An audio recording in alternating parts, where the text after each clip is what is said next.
Thanks for your help with the logo. That was big time. I appreciate that. We knew who to go to get her done. All right, back at it. First practice today for South Carolina. I thought it was a good day. We've shortened our time on the field a little bit. We'll also pull back a little bit physically as the week wears on. You just knowing where we are in the season, and this being the back end of the kind of that middle 6-game stretch. It's been a really physical run. Proud of the way the team's performed through that, and I want to make sure we have a fresh and fast team on Saturday because we're going to need it. Obviously, enjoyed last Saturday immensely. Appreciated the opportunity to celebrate with the team. I think, when it's a marker for us as a program and for this team to get to bowl eligibility, but certainly not our destination. We keep climbing here and keep reaching for more. And more for us this weekend is a really talented South Carolina team that is as good on defense as we've seen. I mean, they contest space. They play really well on the edges, know how to get the ball turned over. It's an offense that has an identity, that's patient, that starts with a physical run game. And, Coach Beamer's always had really strong special teams play in between. So it'll be a real challenge, just like every game in our league is. But a challenge that we're excited for, and certainly to be in this point in the year and playing really meaningful games is a testament to the work and investment that our players have put in, our staff has put in, and that our community has invested in over the course of our time here, and it's fun. So we're having a good time, and we'll look forward to the chance to compete against a really good team this weekend and in front of a home crowd that seems like it's going to be a great environment. And with that, I'm happy to open up for questions. How do you stop a defensive line that's been as dominant as South Carolina's has this season?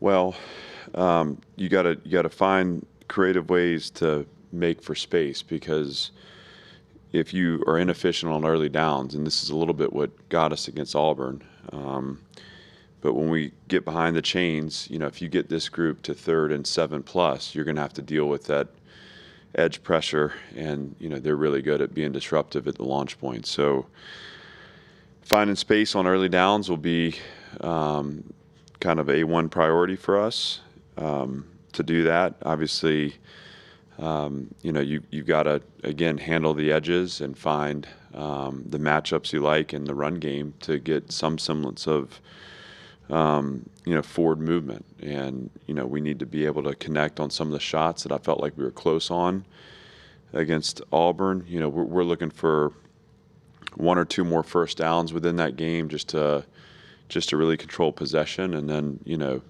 another touchdown to create separation. And I think it's going to be a very similar game this weekend, and that's if we can, protect the ball. If we don't protect the ball, then we expose ourselves to a team that is really good at capitalizing on turnovers and short fields, and that was on display for them against Texas A&M, which is a really good team that they beat at home. And their ability to create short fields for their offense and then create explosive plays offensively, was a formula that allowed them to create distance in that game. So obviously, offensively, like I said, first and second down efficiency sets up third down and manageable. That's kind of our rhythm for maintaining possession. We maintain possession.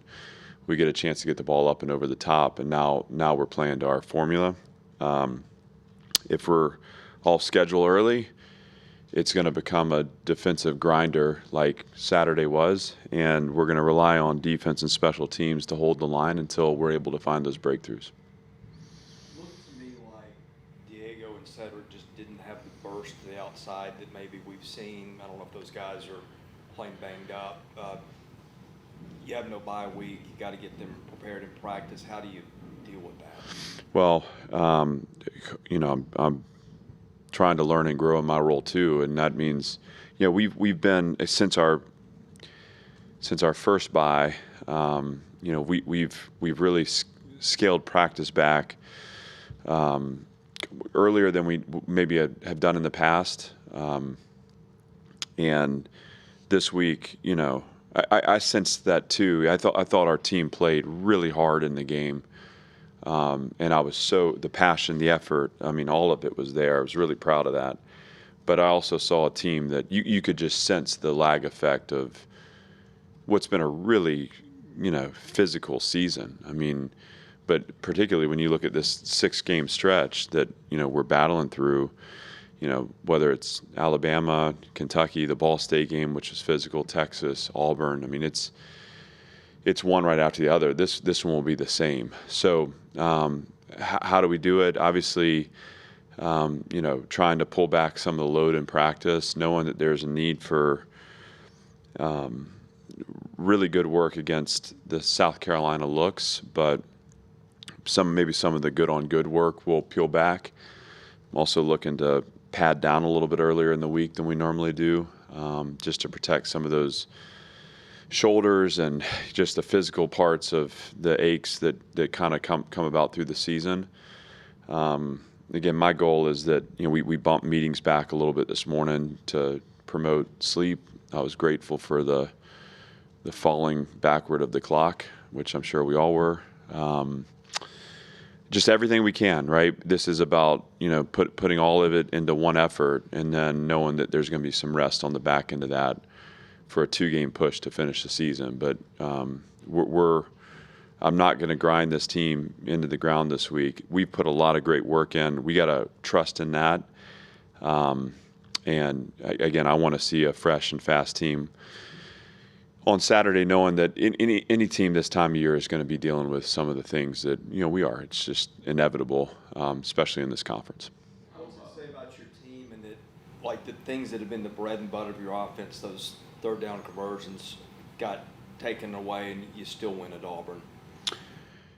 Well, it's a team. I mean, it's a team game. There have been games, obviously, that our offense is kind of carried and set the tone for success. And Saturday, I felt like defensive performance and special teams that set the tone for success. But again, when we needed the offense to come through, I think it was a 14-play, 70-something yard drive that ended up in a touchdown and also took the clock from 13-something to 4-something, right? I mean, that moment in the game was huge.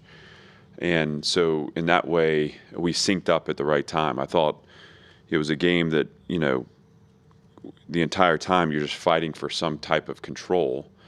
When we took the lead off the punt return with a field goal, that felt like, with the way we were playing defensively, that felt like a real positive, point for us when we were able to drive down and make it a 10-point game. You kind of sense that it was, we were going to have a chance to close it out. But it's just what the team game's about. I mean, you're going to have off days in one phase. I think we're playing against some really good defenses too. I mean, this is, the third week in a row that we're facing what I consider to be an elite defensive unit. The scheme, the skill. Again, anytime you're talking about dynamic play in the front, it's hard to get things started. We have to kind of dig into our bag of creativity and also, again, put our guys in favorable leverages and favorable matchups to try to get the movement we need. But I was proud of the team aspect of Saturday's game, and I think it speaks to the confidence we have throughout the program right now, not just through one phase. Go ahead, Teresa. The idea of building and staying hungry, this program being bowl eligible at the beginning of November is rather new. So how do you kind of make sure that guys are focused on this week, not looking ahead to the bye and things like that, and keeping, to see just how far you can build it this year? First of all, I think if there's any regret, through the season, I still contend and believe that things happen exactly as they should. I mean, but truthfully, there's opportunities for us to have experienced that win earlier in the year, which would have been great, because we want to reach for the highest of heights here. And I forget the number of points that have differentiated us in our losses, but it's obviously the slimmest of margins. And I think that's a great lesson for us that, once we do turn the page on the season, we'll carry forward with respect to how close we can be, But as far as the team goes, you just kind of build trust through the year. And I think part of that is messaging. I think the messaging hasn't changed much here, but I think the way it's carried to the position rooms and affirmed there and supported there and then carried into the locker room too. This team has some real player leadership that I feel like from last season to this season, we really separated ourselves from a lot of the kind of the internal negative attitude and mentality that we weren't strong enough yet to break through. It was still holding us back. And we interjected obviously some confident, process-driven players that have elevated, the guys here that were ready to reach for this type of season. So all that to say, I'm not concerned about either us lingering too long in a celebration of 6 wins or us projecting ahead. If anything, the indication I get is just the guys showing up and how they looked in the meetings, how they looked on the practice field, what the conversations are around the attitude around the building. These guys are excited to play on Saturday. Now, we have to prepare the best we can. We have to be in our process. We can't skip steps.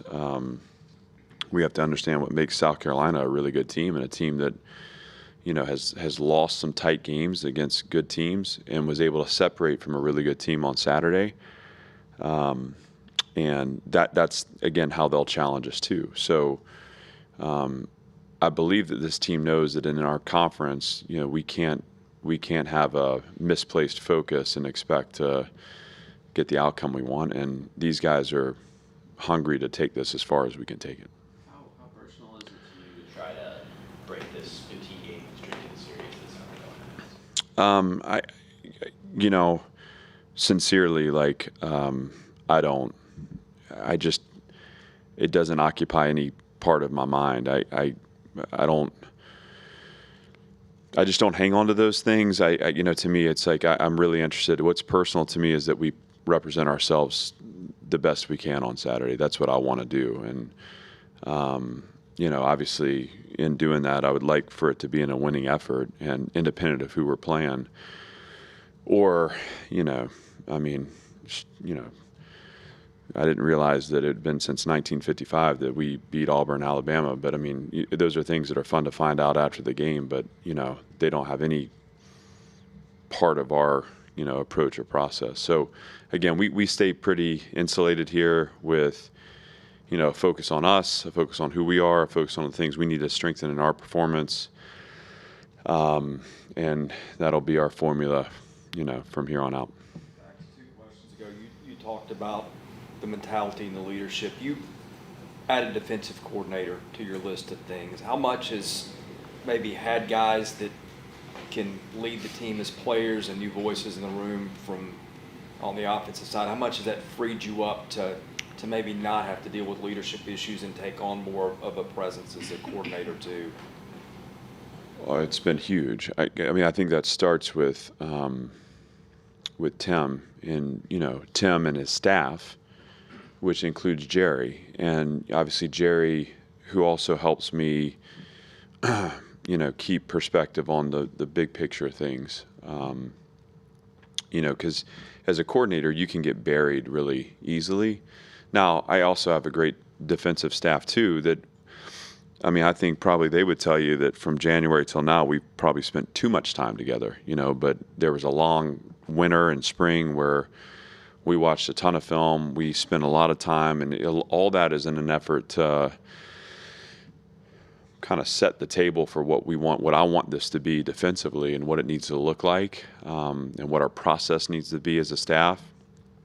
And, Steve Gregory has kind of taken a lot of the coordinator role on in terms of just some of the, when I'm in here with you guys, obviously I don't want them waiting on me. They need to be, again, watching the practice film and turning the page on the day. And his ability to serve in that role gives me time to both elevate and do head coaching, responsibilities, but also spend time really deep diving into things like third down. It was clear as the year went on we needed stronger performance there, and that's an area that I can put my attention. Sometimes, like the trap you fall in is creating too much defense when all you need is to really know and run your structures at a really high level. So that said, I think I spend very little time with our offense. We'll always follow through on how the day went and, what issues they're having. And anytime I can help or I need to help with anything, we have those meetings and I meet with Tim and talk about the plan and what they're going to do. But as far as the day-to-day operation, I mean, they own that. And that's a big help to me, along with, Steve Gregory and Nick Lazinski and Larry Black and Javon Hay and Melvin Rice, all the guys, Jay Rich, Jimmy Thompson. Those guys defensively allow me to do the things I need to do to keep the program running. And then on top of that, when you're responsible for 120, 18 to now like 26-year-olds, I think is our highest end, which is crazy.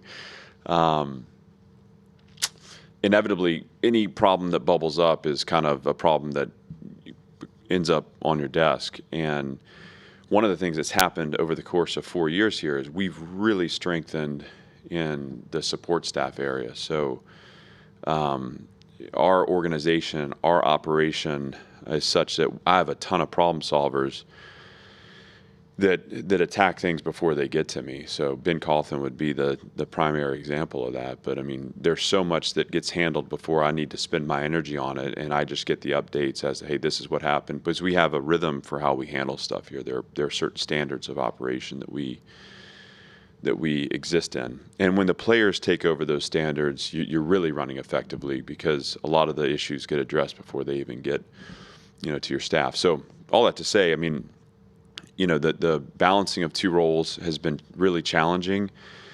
And, in some levels, I want to do both of them better. I know we've made improvements, obviously, on a team level, and we've made improvements defensively. I think there's just more for us there. But the only way that it's been effective, to the point that it's been effective, is that there's so many people that have strengthened in their roles and are helping kind of support me in this effort. You mentioned the defensive performance like they had on Saturday. What were the big things you guys had to clean up heading into Auburn, and how do you carry that into South Carolina? I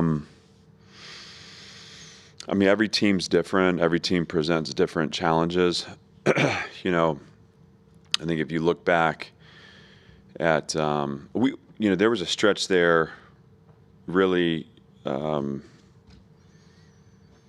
Kentucky, Ball State, and to a certain extent the first half of Texas, where but Kentucky and Ball State in particular, I was not happy with just the level of detail we had, and there were just still too many guys not playing the same call. Just it's not always capitalized on. So we don't always talk about these things after the game, right? It's just because it's hard to see as someone observing the game, the 11 guys on the field and how the structure is supposed to work out. But you can be just inches off in your structure, and that can be a deep ball, that can be a run that hits, and it just felt like we were leaving too much to chance on the field. Now, I've said this before, but any issue, I start with my desk and then ever expanding concentric circles around my desk. So we've kind of dialed into an identity on base downs defensively that's allowed our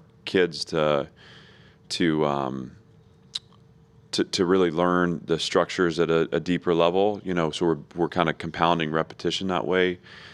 Believe it or not, we've kind of shortened our calls so that we're not sitting there signaling for 30 seconds. And as the offense is lining up, I've been committed to getting the calls in earlier to them, so that we're pretty good when we have our cleats in the ground and we all see it the same way.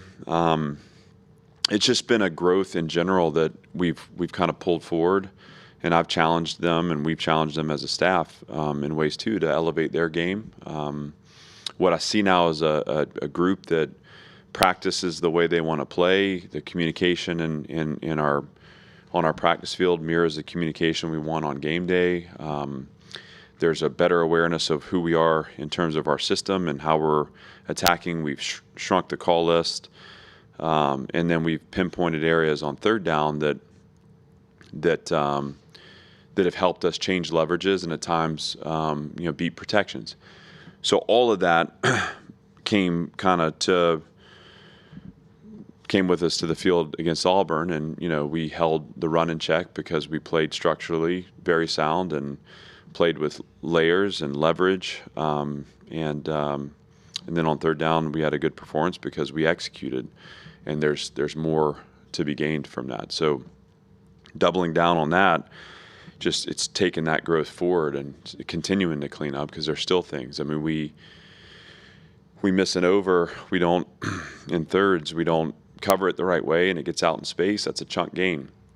There are tools we have within our packages to negate that over that we need to access in that moment. So the experience you build as you go helps to clean up the play as well.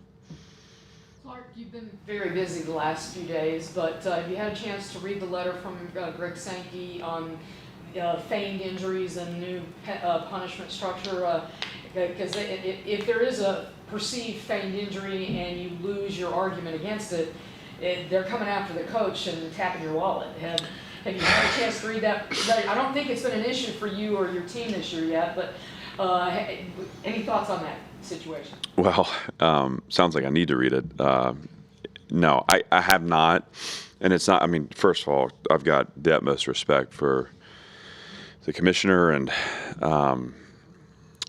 his leadership. Again, I've said this a number of times in the SEC meetings and media days, but I'm always blown away with the opportunity to hear him talk, his perspective on the game, and what an incredible person to be leading our conference in this era of change. I try, again, I'm most effective when I put my attention on the things that are going to have a direct impact on our performance, and there's no part of our program that tries to game the rules around,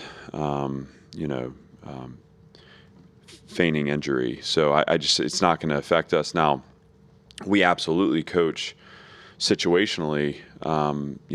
If you're an offense, I mean, we've actually coached this in the last 2 weeks that, if I'm a defensive player and I'm not able to perform in the next snap, or I need to come off the field, for whatever reason, we teach our players not to try to run off the field, in a moment where there's a shoulder issue or there's an ankle issue or there's something where they're able to maybe hobble to the sideline. But we always tell them, hey, it's important that we don't create that level of with an injury. We don't create that level of chaos.